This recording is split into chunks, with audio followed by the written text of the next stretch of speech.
Ringkasan buku Berani untuk Tidak Disukai. Selamat menikmati.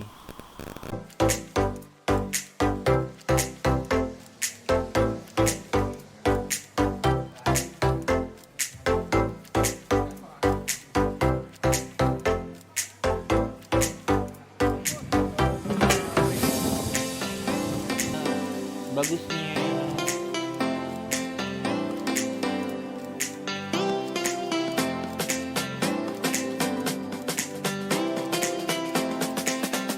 Ringkasan Berani untuk Tidak Disukai. Oleh Ichiro Kishim. Mungkin ini saatnya perubahan perspektif yang sangat dibutuhkan. Mungkin kita perlu bekerja lebih keras untuk hidup demi diri kita sendiri dan bukan untuk orang lain. Keberanian untuk tidak disukai adalah sensasi terlaris yang memberitahu kita untuk berhenti hidup untuk orang lain dan mulai hidup untuk diri kita sendiri. Berdasarkan psikologi Adlerian, kita diperlihatkan bagaimana tidak menyesal dalam membuat perubahan otentik tanpa kompromi. Menjadi orang yang kita inginkan membutuhkan keberanian, dan pencarian jati diri kita adalah proyek yang berkelanjutan. Untuk berusaha menuju aktualisasi diri, kita perlu melepaskan diri dari pengalaman dan harapan masa lalu. Kita juga perlu memiliki keberanian untuk berubah tanpa merasa dibatasi atau takut dengan apa yang mungkin terjadi. Keberanian untuk diseliket telah terjual lebih dari 3,5 juta kopi, dan Ichiro Kishimi serta Fumitake Koga telah menjadi terkenal di Asia. Buku ini menjelaskan bagaimana kita dapat menerapkan filosofi Adlerian dalam kehidupan kontemporer, dalam upaya untuk memainkan peran yang lebih aktif dalam kehidupan kita, dan menerapkan rasa kontrol yang lebih besar. Sampai saat ini, kita menghindari pembahasan kesehatan mental di negara-negara barat. Kesehatan mental dan depresi merupakan hal yang tabu, dan terdapat dorongan yang signifikan untuk lebih fokus pada isu-isu ini. Keberanian untuk tidak disukai merupakan sebuah terobosan karena menawarkan pendekatan tandingan yang menarik terhadap psikoanalisis Freudian dan Jung yang dominan. Kita akan melihat secara singkat bagaimana teori Alfred Adler yang telah berusia seabad dapat menawarkan perdebatan baru dalam pembahasan dan analisis kesehatan mental. Penulis menyusun buku ini menggunakan dialog Socrates, membuat teori dan argumen dapat diakses dan diikuti. Hasilnya adalah pandangan mendalam dan menggugah pemikiran mengenai hak pilihan manusia dan penentuan nasib sendiri. Kekuatan untuk berubah. Kebanyakan dari kita tumbuh dengan pandangan deterministik terhadap dunia. Kita cenderung percaya bahwa identitas kita sudah pasti, dan kita terjebak dalam diri kita yang sebenarnya. Namun, kita mempunyai kekuatan untuk berubah, dan apapun tahap kehidupan yang kita jalani, kita selalu bisa bertumbuh dan berubah. Terlepas dari apa yang kita pikirkan, kepribadian kita tidak tetap. Meskipun masa lalu memang memengaruhi kita, hal itu bukanlah satu-satunya penentu siapa diri kita. Kita sering memandang korban sebagai produk dari masa lalunya, dan secara alami kita berasumsi bahwa apa yang terjadi di masa kini berkaitan dengan masa lalu. Kita memiliki mentalitas sebab dan akibat yang membuat kita berpikir secara spesifik, dan hal ini diperkuat oleh psikologi pop yang berpendapat bahwa tindakan kita didasarkan pada trauma. Misalnya, kita berasumsi bahwa anak-anak akan tumbuh dengan cara tertentu berdasarkan perilaku dan pola asuh mereka saat ini. Kepercayaan umum juga menyatakan bahwa masalah psikologis berakar kuat di masa lalu. Adler berpendapat bahwa kita semua bisa melepaskan diri dari masa lalu, dan hal itu tidak harus menentukan masa depan kita. Singkatnya, kita tidak harus diatur oleh pengalaman dan trauma masa lalu kita. Penting untuk diingat bahwa apa yang kita alami saat ini ditentukan oleh sejumlah faktor berbeda. Tidak hanya ada satu jawaban untuk semuanya. Masalah dan kecemasan kita tidak terselesaikan atau ditentukan oleh satu peristiwa saja. Alasan dibalik bagaimana dan mengapa kita merasa bisa berubah-ubah, dan kita selalu bisa mengubah cara kita bertindak dan berperilaku dalam kehidupan sehari-hari. Kami menerima dunia seperti yang kami lihat. Bagaimana perasaan Anda tentang perubahan? Banyak di antara kita yang menolak perubahan karena terbiasa dengan status quo. Kita juga tidak cenderung mengubah pandangan kita terhadap berbagai hal karena hal itu memerlukan terlalu banyak usaha. Kita telah diindoktrinasi untuk berpikir secara binar. Kita diberitahu bahwa ada kebaikan dan kejahatan, panas dan dingin, terang dan gelap. Kita bahkan dikategorikan sebagai pecinta anjing atau kucing, atau seseorang yang menganggap dunia sebagai kaca setengah kosong atau setengah penuh. Kita melihat dunia dalam warna hitam dan putih. Masalahnya, secara intuitif, kita tahu bahwa dunia ini tidak hitam dan putih. Kita tahu bahwa ada wilayah abu-abu, namun kita terjebak dalam pandangan yang kaku terhadap dunia. Manusia tidak dapat dikelompokkan dengan rapi, kita jauh lebih berantakan dari itu. Kepribadian kita tidak tetap, dan keyakinan Adlerian adalah bahwa alih-alih mengacu pada ciri-ciri kepribadian, kita harus menggunakan istilah gaya hidup. Hal ini karena gaya hidup mencerminkan konteks dan lingkungan, dan konteks serta lingkungan merupakan faktor penentu yang signifikan dalam cara kita memandang dunia dan diri kita sendiri.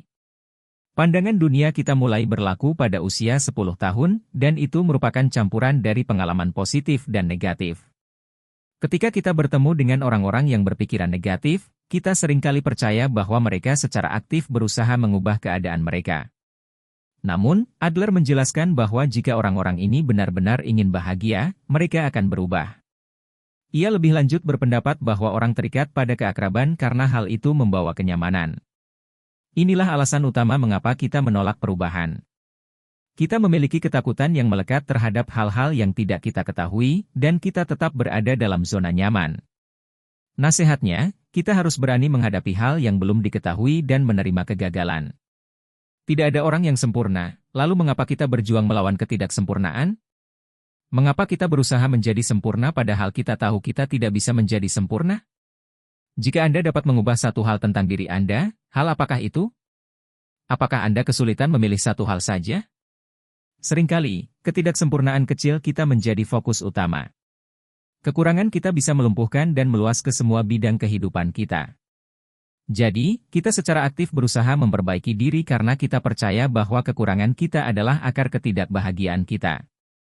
Masalahnya adalah betapapun kerasnya kita berpikir, memperbaiki sedikit ketidaksempurnaan tidak akan menyelesaikan masalah yang lebih besar.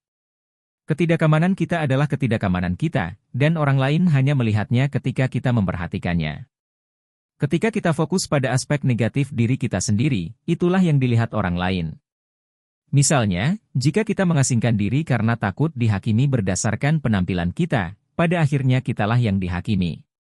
Namun, kami tidak akan dihakimi karena alasan yang kami perkirakan. Kita pada akhirnya akan dievaluasi karena sengaja mengisolasi diri kita sendiri. Dalam daring Greatly, Brené Brown mengatakan bahwa kita perlu menerima kerentanan dan kekurangan kita, dan dengan melakukan ini, kita menunjukkan keberanian sejati. Perbandingan itu menjijikkan. Pernahkah Anda berharap menjadi seperti orang lain? Kita hidup dalam masyarakat yang kompetitif. Kita diajari untuk mengikuti perkembangan keluarga Jones, dan kini dengan adanya media sosial, segalanya menjadi semakin kompleks. Ada tren yang berkembang bahwa kita tidak pernah merasa cukup. Kita perlu mengubah keyakinan ini dan menyesuaikan sikap kita terhadap persaingan. Tidak ada yang salah dengan persaingan itu sendiri. Persaingan adalah cara kita membuat kemajuan dan mencapai tujuan kita. Namun persaingan juga mempunyai sisi buruk. Berfokus pada kemenangan sepanjang waktu dan menjadi yang terbaik, menyebabkan banyak stres dan kecemasan yang tidak semestinya. Persaingan adalah biner lain yang kita paksakan pada diri kita sendiri karena menghasilkan menang atau kalah. Kita telah menerima bahwa kekalahan membuat kita gagal, namun, seperti yang telah kita pelajari, satu-satunya cara kita belajar dan berkembang adalah melalui kegagalan. Jadi salah satu cara untuk memastikan kita mengendalikan sifat kompetitif kita adalah dengan menetapkan tujuan yang tepat untuk diri kita sendiri. Ini berarti kita harus mawas diri tentang apa yang kita inginkan dalam hidup. Kenyataannya adalah kesuksesan bukanlah ukuran kebahagiaan karena banyak orang sukses yang tidak bahagia.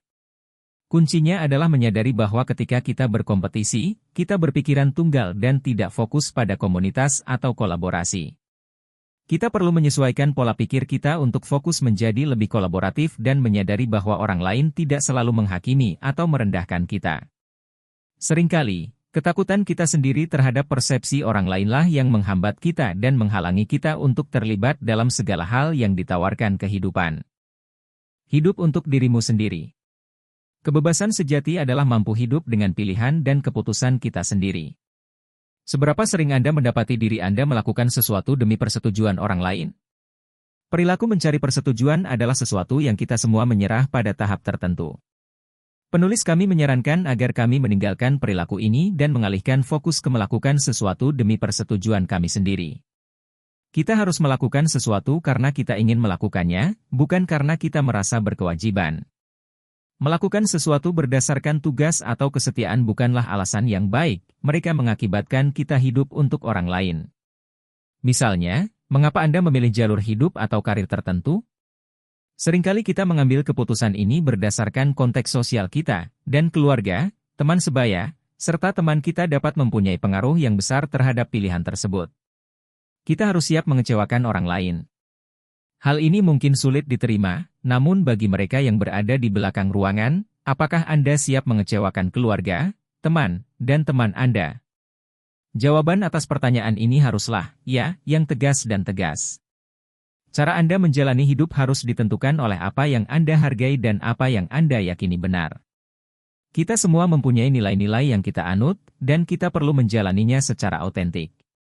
Penulis kami menyarankan untuk tidak terlalu terlibat dalam kehidupan orang lain. Kita di sini bukan untuk mengkritik atau mengkritik orang lain, dan ketika kita memberikan terlalu banyak tekanan pada orang lain, mereka seringkali memberontak. Pendidikan adalah contoh yang bagus untuk hal ini.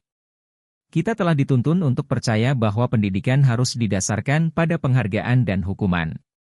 Sekali lagi biner ini mengajarkan kita bahwa perilaku baik diberi ganjaran, dan perilaku buruk diberi hukuman. Sistem nilai ini bermasalah karena berarti Anda dipermalukan atau dipuji. Penulis mencontohkan anak-anak yang mendapat nilai buruk di sekolah. Reaksi spontannya adalah dengan bersikap lebih tegas terhadap mereka, namun hal ini jarang menyelesaikan masalah. Ketika kita menambah tekanan pada suatu situasi, keadaan menjadi jauh lebih buruk. Sebaliknya, kita perlu mendorong individu untuk mengambil tanggung jawab atas tindakan mereka. Hal ini jauh lebih sehat karena alih-alih ikut campur, perilaku ini mendorong anak-anak untuk mengambil hak pilihan dalam pembelajaran mereka. Meski tidak semudah memberikan tekanan, namun dampak jangka panjangnya adalah terciptanya generasi anak yang mampu belajar secara mandiri dan matang. Bersikap mengontrol adalah tanda bahwa Anda mencoba untuk memaksakan suatu agenda, sedangkan menunjukkan dukungan menunjukkan bahwa Anda mempunyai kepentingan terbaik dalam hati. Intinya adalah bahwa kita semua adalah individu, dan meskipun orang lain mungkin mempengaruhi kita, kita adalah makhluk yang terpisah dan memiliki kehendak bebas kita sendiri. Oleh karena itu, kita semua harus mengambil kebijakan yang mengutamakan empati daripada mengendalikan penjinakan ego. Masing-masing dari kita adalah bagian dari umat manusia, dan tidak ada seorang pun yang lebih unggul dari yang lain. Seringkali kita merasa terisolasi dan cemas, dan kita menarik diri karena tidak tahu di mana posisi kita. Penulis berpendapat bahwa inilah saatnya untuk menyadari bahwa kita semua adalah bagian dari komunitas global, dan bahwa kita tidak sendirian. Menjadi bagian dari komunitas global bukan hanya tentang terhubung dengan manusia lain. Kita perlu lebih memikirkan planet ini dan pengaruh kita terhadap dunia di sekitar kita. Menciptakan rasa memiliki tujuan yang lebih besar berarti kita perlu bekerja demi kepentingan planet ini, bukan hanya demi diri kita sendiri. Peduli terhadap dunia berarti kita akan meningkatkan nilai kita sebagai warga global. Untuk waktu yang lama, kita telah dituntun untuk percaya bahwa kita adalah pusat alam semesta, namun hal ini tidak ada manfaatnya bagi jiwa kita. Dengan mendorong sikap timbal balik dan kemurahan hati, kita akan lebih terinspirasi untuk melihat gambaran yang lebih besar dan menemukan tujuan yang lebih besar. Kami tidak berhutang apapun, sebaliknya, kita berhutang pada dunia di sekitar kita. Jadi gali lebih dalam dan cari tahu bagaimana Anda dapat mengubah dunia dan memberikan dampak positif. Kesimpulannya, kebahagiaan adalah pola pikir, dan kita dapat mengubah cara kita memandang dunia.